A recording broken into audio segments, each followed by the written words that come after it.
Alguém, não lembro exatamente quem, comentou no meu vídeo de Saara que eu devia falar de Próxima Parada, Lar do Celular. E foi uma boa ideia, porque eu já tinha certa curiosidade pra ver esse filme antes, porque o design da Maddie é bem bonitinho, chama bastante atenção. Mas eu ainda não tinha feito isso, porque ele sempre me cheirou como filme genérico número 800 feito pra adição de catálogo. E assim, meio que ele é... Mas ainda tem alguns pontos muito intrigantes no filme que fazem valer a pena comentar sobre ele. O filme foca em um grupo de animais considerados perigosos e feios, que após uma das suas amigas que eles consideravam como uma mãe, a Jack, ser capturada e levada após acusada de tentar atacar uma criança, resolvem fugir tanto para que o mesmo não aconteça com eles, quanto porque não gostam da vida que levam, onde são obrigados a fingir serem monstros perigosos para um espetáculo que não retrata quem realmente são. Então, junto de Pelúcio, um koala extremamente famoso por sua fofura que eles têm que levar para não delatar o plano deles, eles fogem em direção às montanhas, a sua verdadeira casa, onde imaginavam que encontrariam uma família de verdade e seriam livres como sonhavam ser. Acho que a principal coisa que diferencia a Saara desse filme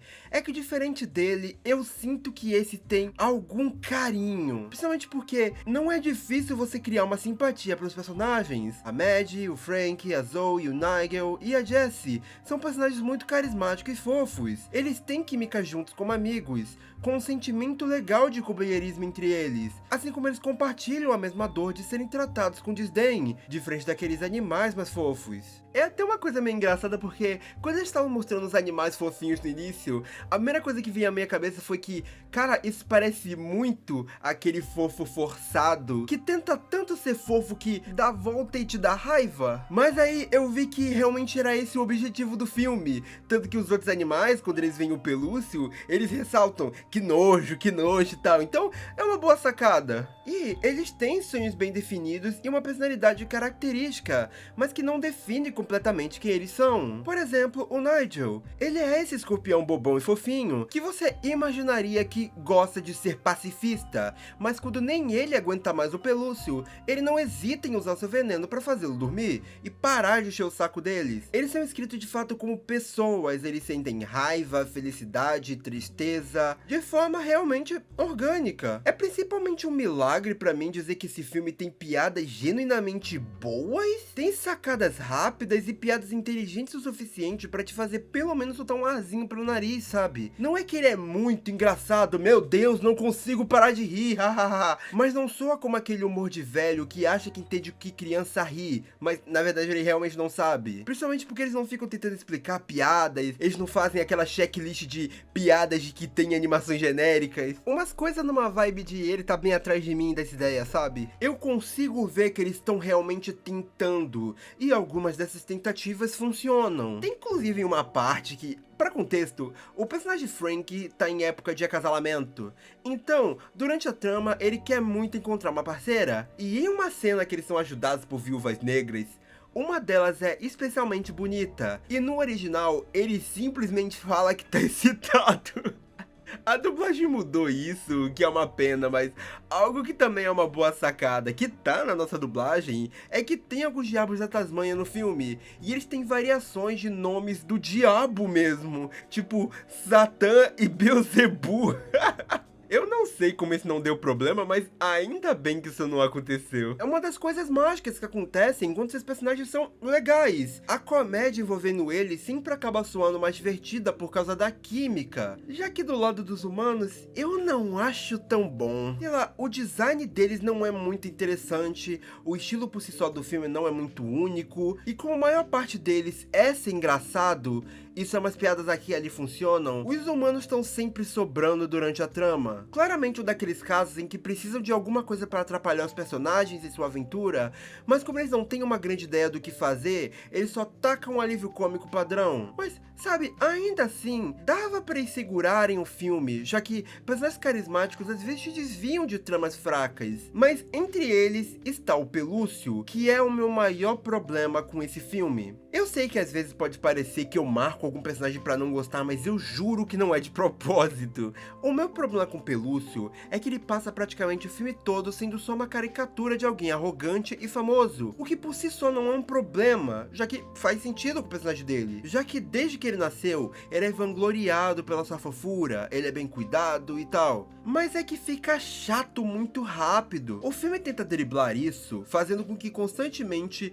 ele seja punido pelo seu comportamento. Então tudo dá sempre errado com ele, porque ele é objetivamente alguém ruim. Mas na verdade, isso não ajuda muito. Fica só uma piada repetitiva mesmo, já que realmente todas as cenas dele, até praticamente o fim, ele tá se dando mal de alguma forma. E eu acho que isso nunca é gratificante, já que ele tá muito mais pra chato e inconveniente do que detestável. E mesmo que não fosse o caso, eles repetem tanto essa piada seguida, que não teria graça de qualquer modo, só fica repetitivo. E aí, eles tentam dar um desenvolvimento de personagem pra ele ir além do alívio cômico, que pô, não é uma má ideia. A questão é que isso não faz sentido nenhum. O momento que ele resolve deixar de ser babaca é quando ele tá chamando a NOS, que é uma organização secreta que ajuda eles durante o filme, eu já falo mais sobre logo, pra poder salvar a Mad, quando ela é quase pega pelo Chaz. Mas é o mesmo problema lá de Saara, de um personagem mudar porque a situação precisa, e não porque ele aprendeu alguma coisa durante a sua trajetória no filme. Até alguns segundos atrás, ele tava falando sobre como eles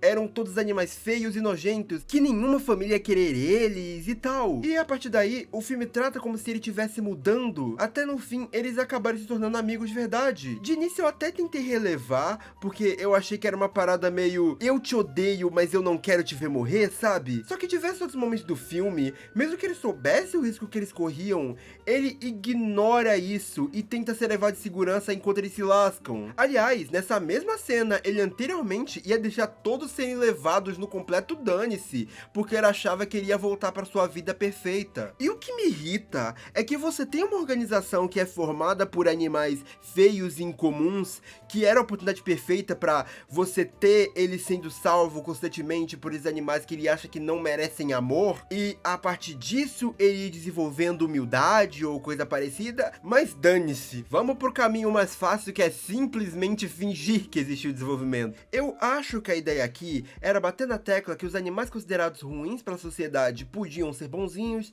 enquanto o fofinho também podia ser uma pessoa ruim, tanto que em maior parte do filme os humanos não se importam com eles, com esses animais, mas tem esses momentos em que algum deles é uma boa pessoa. Mas se você só tivesse aquela primeira cena do Pelúcio sendo escroto, e aí logo em seguida ele fosse punido por essa atitude, e depois saísse de cena do filme, a mensagem continuaria funcionando, mas você não precisaria ter a piada ambulante e repetitiva. E a grande questão não é só ele ser um alívio cômico ruim, é que ele toma tempo de tela e faz a Zoe, Frank e Nigel ficarem muito mais de escanteio, a ponto de que no final fica até muito subentendido que ele e a Mad se gostam amorosamente falando. Dá até pra dizer que eles são mais protagonistas do filme. E não só a questão de desenvolvimento dele fica confusa, como a forma que eles agem com ele é muito estranha.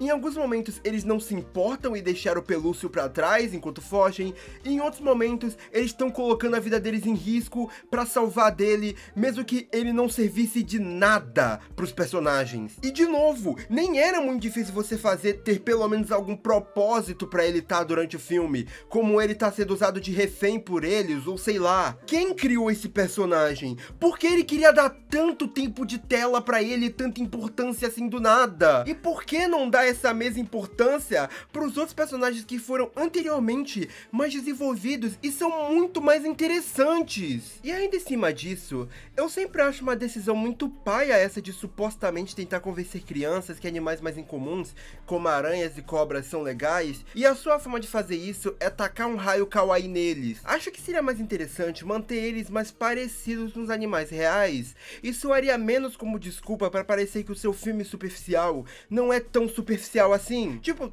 talvez eu esteja sendo um pouco chato, mas mesmo quando mostram cenas que é a visão dos humanos por esses animais, eles nunca são assustadores de fato. Usando um exemplo aqui, eu não chego a ter aracnofobia, mas eu não gosto muito de aranhas. Só que algo que me fez ter uma empatia um pouco maior por elas é o Lucas Aranha, naquela época que ele viralizou e tal. Porque note como ele parece a aranha saltadora de fato. É muito mais fácil eu acreditar que isso vai te fazer gostar mais de aranhas do que transformar uma viúva negra numa aranha atraente ou um bicho de pelúcia roxo. E olha que o design do Frank nem é o pior deles nesse quesito. Mas eu quero dar uma colher de chá pra falar da NOS, que é essa organização que eu comentei de animais considerados feios e perigosos que ajudam aqueles que precisam. E eles aparecem ocasionalmente no filme pra dar esse apoio.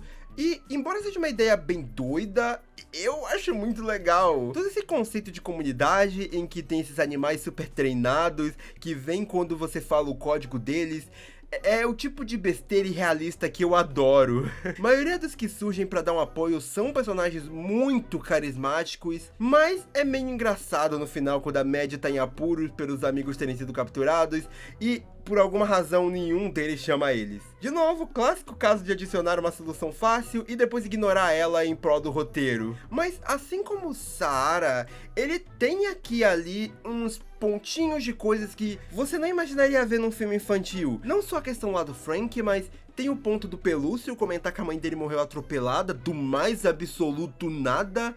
Tipo, não é em tom triste. É muito mais tipo, nossa, acontece, né? Que pena.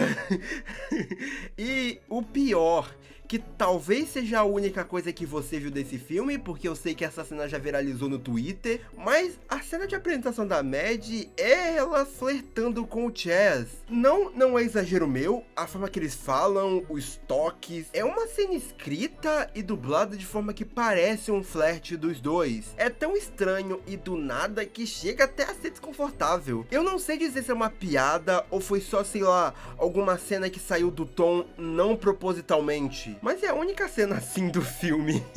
Então, o filme é bom em fazer personagens legais. O maior problema dele é que ele é extremamente previsível mesmo. Nos primeiros minutos você facilmente já sabe qual vai ser o final dele.